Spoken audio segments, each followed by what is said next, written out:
वज़ीर-ए-आज़म शहबाज शरीफ ने digital youth hub portal का इफ्तिताह कर दिया। तकरीब से खिताब में कहा कि प्रोग्राम से नौजवानों को बेहतर रोजगार और बैनुल-अक़वामी तालीम तक रसाई हासिल होगी। डिजिटल यूथ प्रोग्राम मुल्क भर में फैला रहे हैं।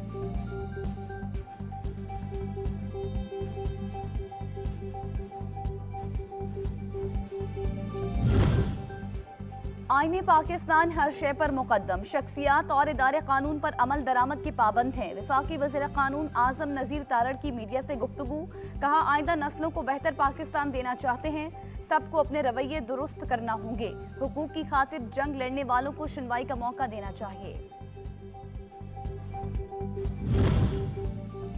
बच्चे कौम का मुस्तकबिल हैं। पीपल्स पार्टी अतफाल के मसाइल को हल करने के लिए मौसर इक़दाम कर रही है। वज़ीर आला सिंध कहते हैं कि यूनिसेफ के मुताबिक गुज़श्ता साल बच्चों में अमवात की शरह 1000 में से 400 थी, जो अब कम होकर 46 रह गई है। मजीद इक़दाम कर रहे हैं। तालीमी सेक्टर में जल्द इनकलाब बर्पा करेंगे।